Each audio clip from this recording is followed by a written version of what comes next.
The rain was relentless that night in the old city district, turning the streets of Hollow Street into rivers of glistening asphalt.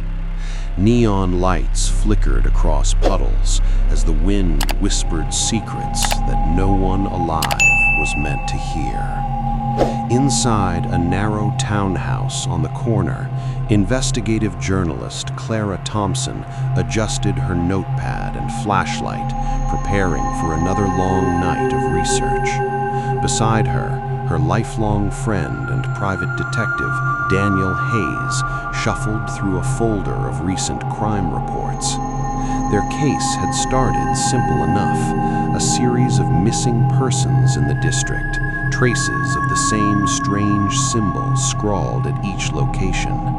But as they followed the trail, it had taken them into territory neither had anticipated, a series of events that seemed to defy natural explanation. As they entered the house, the air changed. It was subtle at first, a slight chill, the smell of damp stone, a quiet hum that sounded almost like whispered laughter. Clara frowned. "Did you feel that?" she asked, her voice low. Daniel nodded, eyes scanning the darkened corners. The living room was lined with old furniture, relics of a bygone era. A grandfather clock ticked slowly, but even its steady rhythm seemed off somehow, as if it were measuring time differently tonight.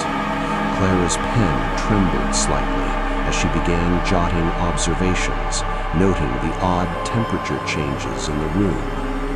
Then it began. From the corner near the fireplace, an object, a small antique mirror, shimmered unnaturally. It wasn't reflecting the room correctly. The images were slightly delayed, distorted, and in them, shadows moved where none should be. Daniel stepped forward cautiously. "I've never seen anything like this," he murmured, adjusting the flashlight. "It's like the room itself is alive." Clara's heartbeat quickened. She tried to focus on facts, crime patterns, witness statements, but something kept drawing her gaze to the mirror. The reflections weren't just wrong, they were watching. And then the room's temperature plunged. The wooden floorboards creaked as though someone or something were pacing behind them, but every time they turned, nothing was there. The first intense paranormal event hit when a chair slowly slid across the floor toward Clara, stopping just short of her feet. The air vibrated with a low hum, almost musical, but discordant and disorienting. Daniel grabbed the chair and moved it back, but the moment his grip left, it began sliding again. Clara scribbled furiously in her notepad, documenting every detail with as much precision as possible. Hours passed, or it felt like hours. The city outside was silent, the rain muffled by thick clouds and empty streets. Inside, shadows pooled and stretched unnaturally, curling along the edges of the walls. The symbols from the crime scenes began appearing on various objects, a lampshade, a bookshelf, even scrawled lightly on the floor. Each one seemed to pulse with a subtle energy, almost alive. Clara's thoughts raced. She recalled that one missing person had been obsessed with occult texts, and the symbols were remarkably similar to those she had seen in Daniel's files. This realization only heightened the suspense. Every object in the house now felt like it could hide secrets, some of which might attack the mind itself. The second major paranormal event struck suddenly. A picture frame crashed to the ground, glass shattering, but the figure inside the portrait, the previous owner, a stern-looking man, seemed to have moved, eyes tracking them. Daniel's voice was barely audible. "Clara, do you see that?" "Yes," she whispered, her pen frozen mid-note. It's alive." From that moment, the house seemed to feed on their reactions. Each startled glance, each whispered word, each shiver intensified the unseen presence. The paranormal energy emanated from objects, focusing particularly on the mirror and scattered antiques. Clara realized that the missing people had likely encountered this same focused attention, their fear magnified by the house itself. Daniel tried to take charge, mapping the rooms and trying to identify sources of motion or sound, but nothing obeyed the normal laws of physics. Doors opened to walls, shadows crawled against gravity, and objects subtly shifted location between their glances. The tension was relentless, a suspense that never let up. A third paranormal event emerged when a clock on the mantel began to run backward rapidly, the hands spinning with impossible speed. A soft whisper, almost unintelligible, seemed to emanate from the clock itself. Clara covered her ears, trying to block it, but the whisper grew louder, twisting into the words, "Find the truth or join us." They moved to the second floor, each step an ordeal. The staircase groaned beneath their weight, and each creak echoed like a scream. In the hallway, another object, a rusty key on a nail, began to rotate slowly, pointing them toward the attic. Every instinct told them to flee, but curiosity and professional duty propelled them forward. Inside the attic, the most concentrated paranormal activity awaited. The room was small, filled with covered furniture and old trunks. Dust hung thick in the air, but so did a visible tension, like static electricity waiting to discharge. As they explored, one trunk flew open by itself, revealing papers scattered across the floor, each page inscribed with symbols similar to the crime scenes. Suddenly, the air shifted violently, knocking both to the floor. Daniel's flashlight flickered, then illuminated a figure barely visible in the corner, a shadowy outline that seemed humanoid, yet its edges rippled unnaturally. Clara could feel her pulse hammering, her body reacting before her mind could rationalize. The suspense was overwhelming.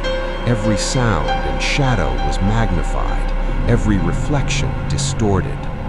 The figure did not move toward them immediately. Instead, it hovered near the attic window, its presence causing the temperature to drop further. Clara, notebook in hand, began to record details instinctively. The figure's proportions, the way it seemed tethered to objects rather than existing freely, the subtle pulsing aura around it. Then it moved, not with legs, but a gliding motion, almost liquid in form. Every piece of furniture it passed seemed to warp slightly. Daniel tried to intercept, but his hand went through it as if it weren't solid. Clara's pen almost fell from her hand as she realized they were dealing with something entirely beyond human understanding. Hours, or an unknown fraction of time, passed as they observed the figure, documenting each action. Occasionally, objects would react to their fear, a chair tipping, papers rustling, lights flickering. Clara began to understand the pattern. The entity thrived on observation, feeding not directly on them, but on the tension and suspense they generated. The climax occurred when the mirror in the attic began to shimmer violently. Inside its reflection, Clara saw not just the shadow, but images of the missing people, faces contorted in silent screams. The entity seemed to emanate from the mirror itself, the surrounding objects acting as conduits for its power.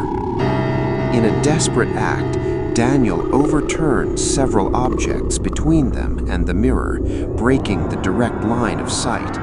Clara scribbled annotations in real time, noting how slight movements influenced the entity. The house groaned, but their calculated, measured actions began to weaken the presence, forcing it back into the corner of the room. By the early hours of morning, the entity had withdrawn entirely, though the mirror still trembled faintly. They were shaken, exhausted, but alive. Clara's notebook was full, documenting every paranormal encounter and every object that had participated. The crime scene trail had led them here, but the paranormal truth had surpassed anything they could have imagined. As they left the house, dawn breaking over Hollow Street, the rain had ceased. Yet Clara and Daniel knew that somewhere within the objects, the shadows, and the house itself, the presence remained. They could feel it in the lingering chill, in the subtle shifting of the city streets. The case was far from over, and the house would continue to haunt anyone who dared investigate. The last line Clara wrote in her notebook before leaving the scene captured the essence of their ordeal.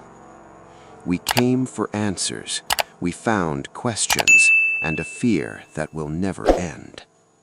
The wind outside whispered faintly, carrying a chill that promised the house and its shadows would wait patiently for the next observer.